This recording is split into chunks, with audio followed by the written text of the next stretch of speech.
mubaze umukobwa witwa Cassandra waririmbye ngo waririmbye indirimbo yitwa ngo Nduri Matabe. Uyu mukobwa aba badamu bose babo Clara babo Ngwino wanasenye ntabwo wabita ngo nabadamu b'umutima. Why? Ngewe nabita ngo nabadamu b'indaya ku munwa. Iyo bamaze gupanga ngo tuzavuga ibi ngibi, iyo bageze kuri set ntabwo bahita bicara ngo bakore ikiganiro mu iperereza bazi ngo SABIN ni umuntu uhostinga abagore. SABIN ikiganiro yakoze arangije aravuga ngo arigendera ngo arigiye mureba ngo ari gukorana n'umugabo ngo ari gukorana n'umugabo ikiganiro ngo gahita nesekera nkavuga ngo mukomeze mu vlogging nyine ngariko ku mutima ngo nasetse. Hari abanyamakuru benshi bajya gufata prudence hariya bajya kuzifata ariko bakaza ninjoro bamanu ingofero mu maso.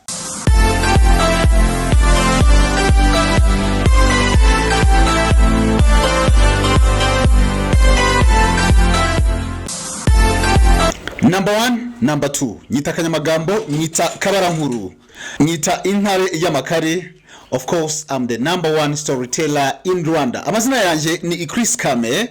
Uyu munsi ntabwo nje kubaha bya biganiro by'amadocumentaire, ahubwo ikintu kinzanye uyu munsi no kuvuga ku bintu biri kugenda bivugwa kuri iyi mihanda. Man, niba ari igihugu gifite ibintu by'amagambo, showbiz yacu, abasambanye, abagize gute, abahunze, abagize gute, ngewe byancanze. Ibintu byancanze ndumva biteye ubwoba. Ndumva biteye ubwoba. Mwese mwabonye umuntu witwa SABIN, umuntu witwa sinzi ngo Clara yamwanditse hajyaho bandimbati baramuvuga, abantu bose bamwihaye sinzi abakozi mu rugo umugore. Ndagira ngo mbabwire ikintu mbere na mbere, ndabwira umuntu witwa Clara nafashe isaha n'iminota nk'itanu yo kumva ikiganiro cyawe, ariko kiriya kiganiro namwe muze kumva there is no content. Abantu bakugira ngo uyu munsi bumve ama content bari kumva ama nonsense. Hari umuhanzi umwe abiririmbye ngira ngo ni bamwita Paul. Uyu munsi ntabwo abantu bagitega amatwi content ahubwo batega amatwi nonsense. Kubera iki? Umuntu Clara mu kiganiro kiwe icyo yanditsemo SABIN ubwe nijwi rye byiza n'ubwiza bwe bwiza nkuko abivuga, yarivugiye ngo impamvu atakoze icyo kiganiro no kubera ko bisubiremo yari yarabuze aho akura kamera muri Kigali zikodeshwa 10,15,20. Noneho mubaze abantu baje bakora inkuru za investigative journalism. Man, investigative journalism irahenda. Inkuru ya investigative kuko mu showbiz wayibarira inkuru ya investigative kuko ni umuntu mukurikiranye ibintu byagomba kuba kunuze, ukamenya aho yaguye, ukamenya aho yagiye kwa muganga. Ibyo ni byo twita ku investigatinga inkuru. Izo zirahenda. Niba yarafashe umwanya wo ku investigating inkuru ya SABIN, akamenya uwamufashe, akamenya uwamujyanye kwa muganga, akamenya ibitaragiyemo, akamenya aho yaguye, akamenya inzu bari barimo, akamenya bla bla bla bla bla bla. She's doing what we call investigative journalism in showbiz. Ibyo ngibyo birahenda. Bishatse kuvuga ngo niba umudamu ashobora kubura amafaranga 10,000 yo gukodesha kamera kuri kiganiro nk'ibyo asanzwe akora, akabona amafaranga yo investinga muri investigative journalism yo avuga yakoze. That's what ngeri ko nabyita. Kuri bamwe babishobora kubyita ko ari ubushit, ari amagambo, ariko nyine ni investigative muri journalism nyine nta kindi. Yo investigative ni muri politics babyita investigative, bivuze ngo kanaka umuyobozi runaka twamufashe gira gute. Izo ni inkuru za investigative. Twafashe abangaba bari kurya ruswa na investigative. Ariko bigiye muri showbiz babyita ngo ni umunwa, ni crowd chasing, ibintu nk'ibyo ngibyo. Ariko in a real sense she's doing what we call investigative journalism. Niba yarabonye amafaranga yo investigatinga akishyura umuntu wazanye iyo video kuko ntabwo arahari, ntabwo bajya gukora ibyo bakoraga, nubwo ntabihamya, ntabwo arahari, bivuga ngo she has paid something kugira ngo umuntu amuhe ayo makuru. Then ibyo bintu rero Clara nanone ntabwo nibaza ko ashobora kubikora gutyo gusa. Ntabwo ashobora kubikora gutyo gusa. nubwo na Sabe nta mushira karutega mvuge ngo ni imanzi raho ni Imana y'u Rwanda iraho niki, ariko nanone mwabagabo muri Kigali, eka nivugira bi Kigali babanyamugi, ninde muntu wafata agateribuye umuntu witwa Sabe? Ninde muntu wafata agateribuye umuntu witwa Sabe? Ikindi aba badamu bose babo Clara babo Ngwino wanasenye ntabwo wabita ngo nabadamu b'umutima. Why? Ngewe nabita ngo nabadamu b'indaya ku munwa, kuko erega ibintu twagize holy tukabitagatifuza kandi ari imyanda. Ni umuntu w'umudamu ufite umugabo n'abana bangahe barenga bangahe ashaka kujya imbere ya kamera agatangira akavuga ngo umugore mu gitanda uko anyara uko agira gute, iyo ni indaya ku munwa. Nuko twabyise ngo ni umuco nyarwanda, ngo nukuvuga mu rubohero, ngo nukugira gute, ibyo ni indaya ku munwa. Nuburaya ku munwa, ntago batega, ntago misi indaya kuzigira, ariko ku munwa.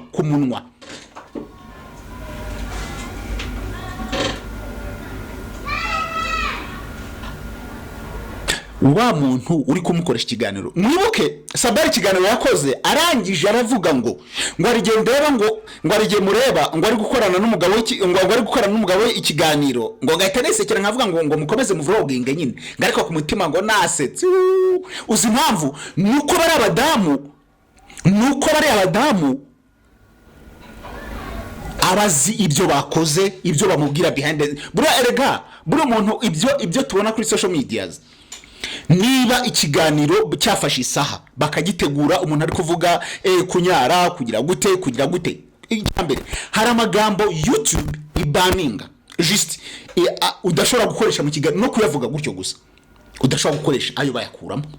Hari ibyo bavugana mbere yuko bapanga ikiganiro, akamuhamagara kuri telefone, akamuhamagara allo ni Ngwino none se ejo twazavugana twazagira gute, ejo nzaba mpari ariko tuzakora iki, bakavugana.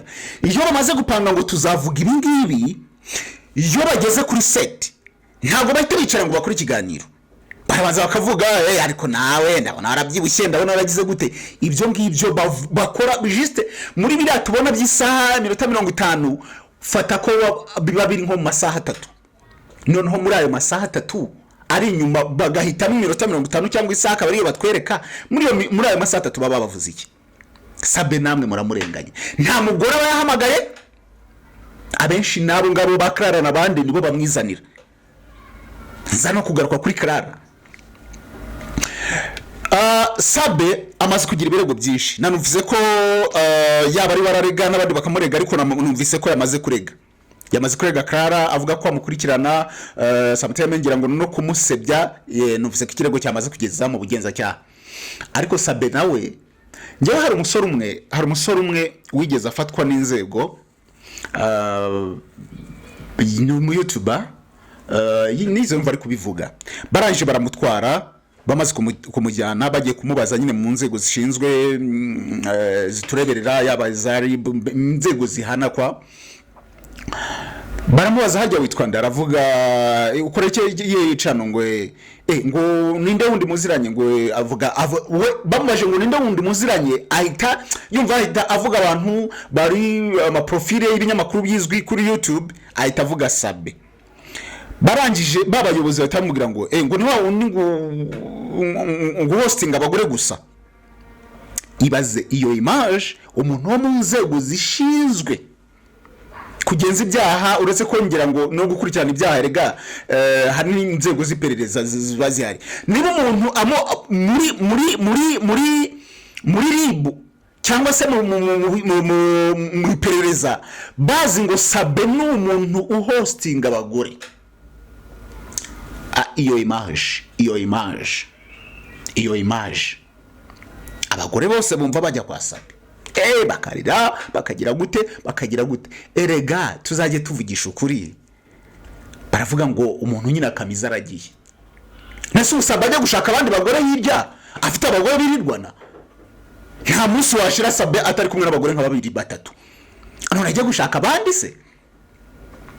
Ntabwo ajya gushaka abandi, aho so kumuvugira. Ikindi Sabe akiri mu gihe, reka mba history. Musiko yakoze ku gihe akora ku Nyarwanda, akora kuki n'ubundi yakoraga muri entertainment.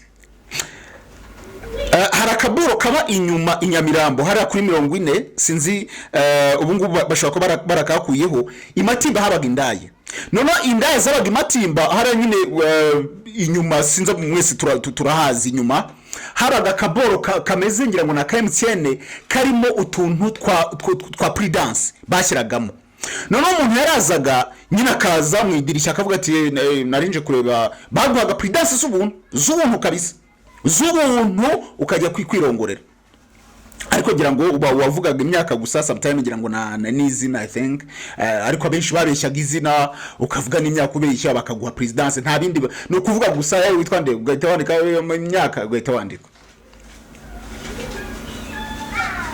Hari abanyamakuru benshi bajya gufata presidence hariya bajya kuzifata ariko bakaza ninjoro bamanu ingofero mu maso witwa nde niba yitwa kamera gatavuga nitwa Gaspari imyaka yawe 37 bakakwandika nta bindi by'iperereza bakoraga ukigendera. Abasaza bajyaga bafata mu pre-dance uburaya babutangiye kera ntago nahamya ko kubera ko abanyamakuru bararongora pe no muri imihanda ngira ngo nakarara yaravuze ngo iyi mihanda yaba erega man ibintu by'ubusambanyi muri iyi mihanda biruzuye. Mubaze umukobwa witwa Cassandra waririmbye ngo waririmbye indirimbo yitwa ngo Nduri Mataib.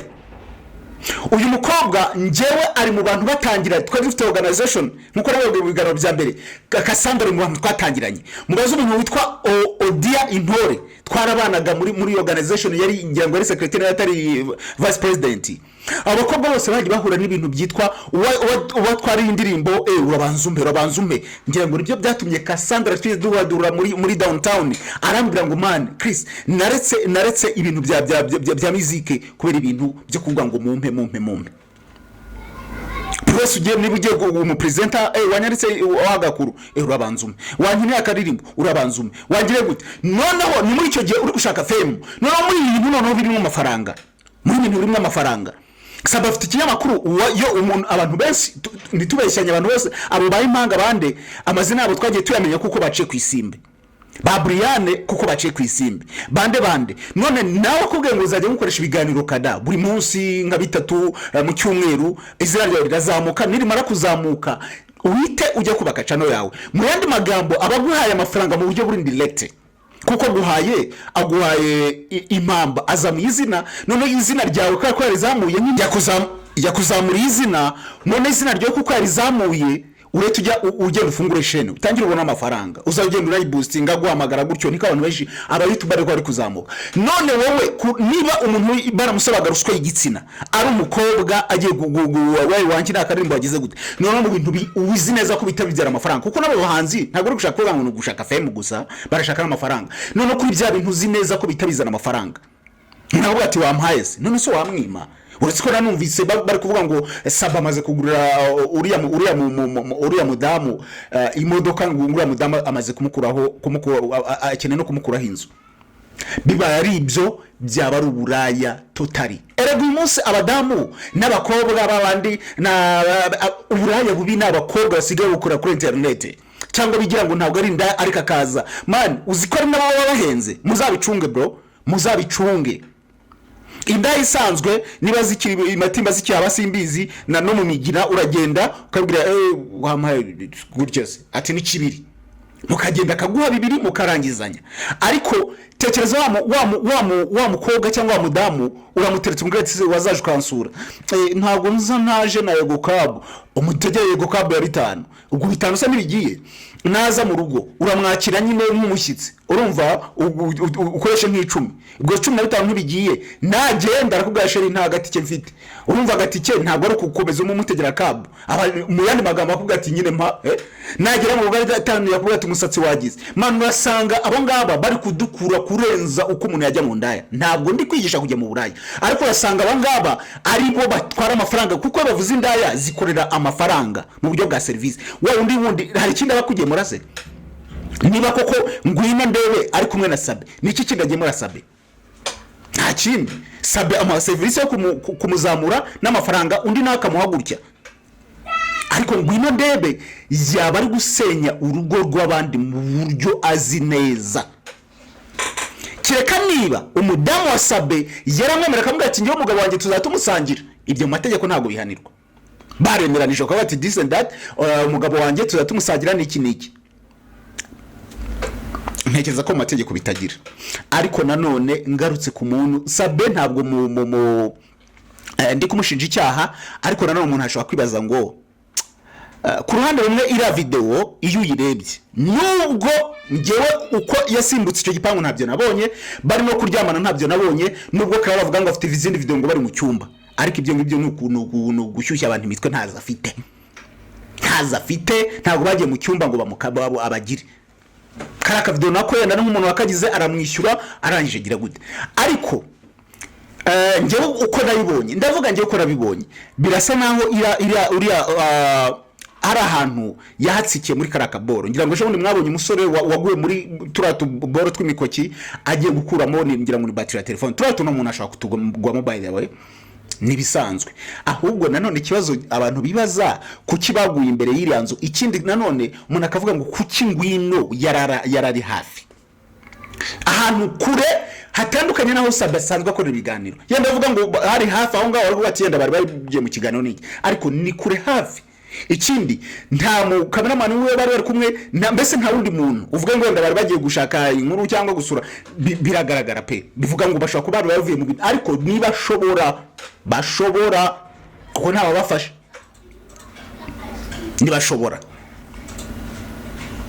ibyo yenda umuntu ashobora kuvuga ko bashobora nyine kuba bari bafite uko bigenza.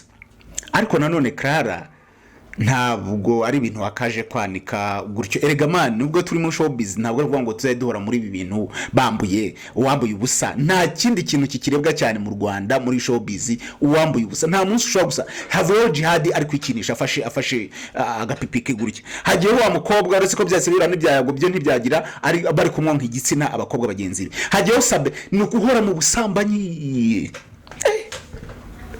no guhora mu busambanyi, guhora mu busambanyi. Ariko Sabe nawe ubaye uri muri ibyo, hari ikintu kimwe man, abagore shatse tunabagira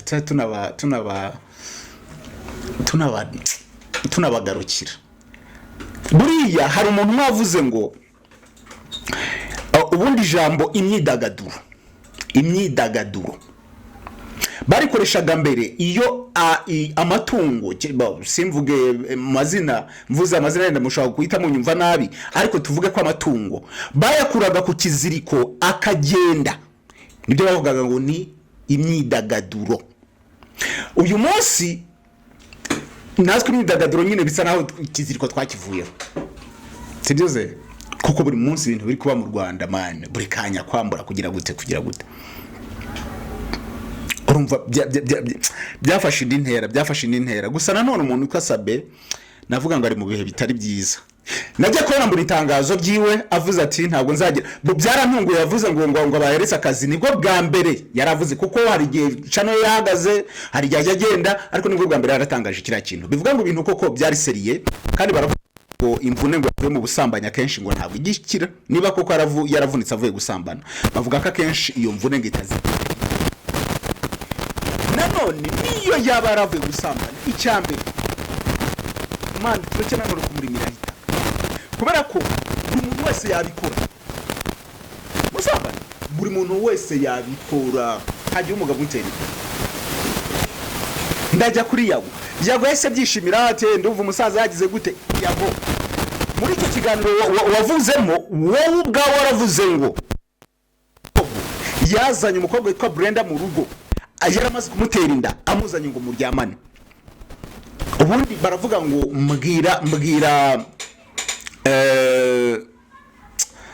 navuga ngo mbwira uwo mugendana, nkubwira niba ngo ibyo ukora bisinzi. Hari umunyamakuru umwe wigeze avuga ngo ngewe ndamutse umuntu ampamagaye akambwira ati rero simuvuze izina ariko reka nitanga urya ati umunyamakuru umuntu aramutse ampamagaye akambwira ati Chris ngwino unsobereze umuntu, ati ndaguha amafaranga, ati wewe ngo ntabwo nabazwa nuko umuntu ampamagaye ngo unze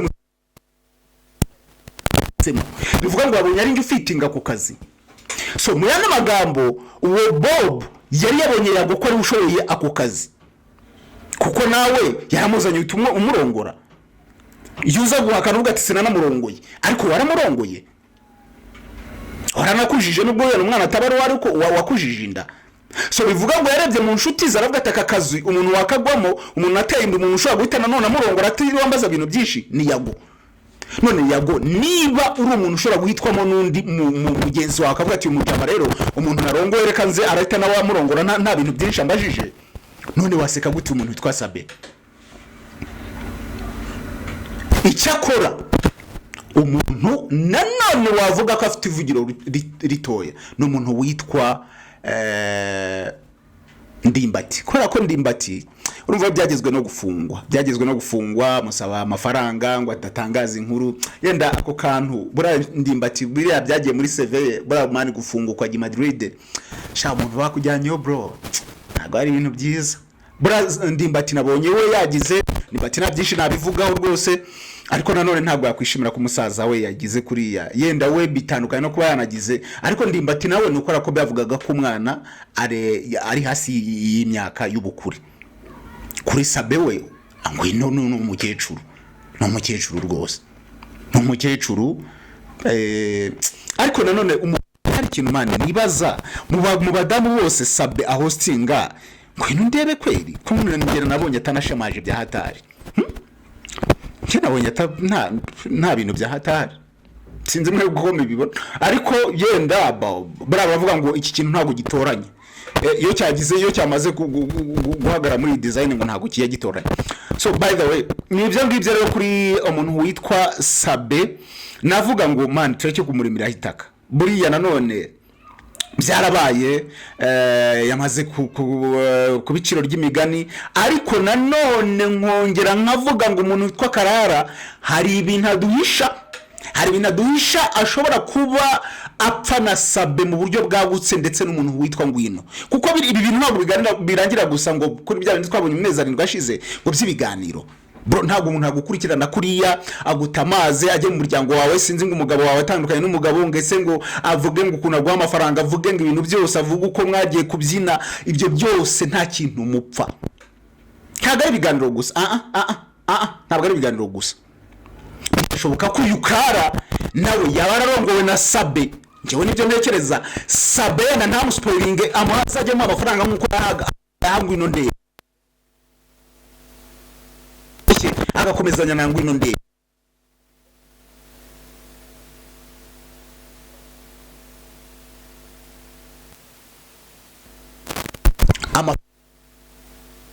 Kabiri bashobora gupfa umugore, ariko nanone abagabo b'ubwenge baciye ubwenge cyane akenshi bapfa amafaranga gusa, ntago bapfa umugore. Ariko abagore bashobora no kudapfa amafaranga ntago ari yazi imbere, bapfa umugabo n'amagambo.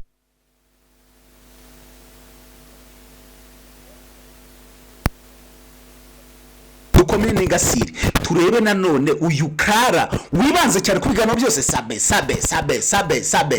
Kara Ngwino Sabe man, uyu mudamu hari ikintu kiri aduhisha. Ngiye nifuza ko yaravuze ngo azakora pati ya kabiri, nifuza ko azavuga ikintu hari ngo Sabe Ngwinondebe man, hari ikintu kiri behind ya marido bari kuduhisha. I'm telling you, hari ikintu bari kuduhisha. Sabe ne baratangiye, kuko Sabe hari maze ko abantu benshi bakreminga Sabe abagore, Sabe aturongora abagore, Sabe agira gute. Sabe nawe niba bafitiye gute umva biba byanshanze. Ariko navuga ngo umusaza bira ni ibintu nubwo umuntu atanabyemeza ko yasambanye na Ngwinondebe, ariko nanone utanabihakana bitewe n'ibimenyetso ukuntu bigenda bimufatana hose. Navuga ngo niba arabikoze nta muntu utabikora, ubwo urubanza asigaranye n'urwo n'umudamu we, kuko gusambana uretse twabigize ikintu cya danger bose, kuko gusambana buri wese yasambana mani nuko tuba twabigize ibintu bya danger. buri wese yasambana, buri abadafatwa nibo benshi, nuko yenda biba no kuri abantu bari basanzwe banabanoganuga, buri abatsikura cyangwa se n'abandi banyamakuru bose, natwe twese abo turongora ku ruhande nibo benshi. Baravuga ngo ufashwe niwe gisambo, ariko anasanga mana waruzi ko wanasenda nta nibyo bakoze, cyangwa se bari barabikoze rimwe, ari umunsi wa mbere bari bagiye kubikora, bakagenda hari bakavuga ati reka twishyura amafaranga, by the way akanishyura amafaranga kure mu ikofi ye, akishyura Roger afite inzu nziza agiye kurongora NGWINONDEBE, ariko bwa mbere yaragiye kubikora, ugasanga basabana nabo munyamumva abakobwa batwarinda ariko bwa mbere agiye kubikora agahita twarinda. Hari ubwo rero ibintu biba gutyo, tukaba twarabene hita kabare basanzwe baryamana, basanzwe bagira gute, wanasanga sabariro yo ku mudamu we, by the way reka yenda tuzumva version y'umudamu we. Nje kuri ibyo ngibyo navuga ku by'abantu bari kugenda bavuga kuri Sabe n'iki gusa nawe sinamucira karutega, ariko nanone n'uyu wazanye icyo kiganiro we have to see niki kintu gituma investing amafaranga ye muri investigative journalism agiye gukora kuri Sabe. Yarabuze amafaranga 10,000 yo gukodesha kamera, akabona amafaranga 250 byo kujya kugura ama video n'iki. Ibyo bintu muzajya mubireba niba ahantu usanga ururarwango ntabwo ari urwango rusanzwe, ntabwo ari bifi isanzwe muri showbiz, ni ibintu bifite imvano, bifite aho biva naho bigana. Amazina yanje ni Chris Kame, unyite Kanyamagambo, unyite Kabara Nkuru, unyite intare y'inkazi.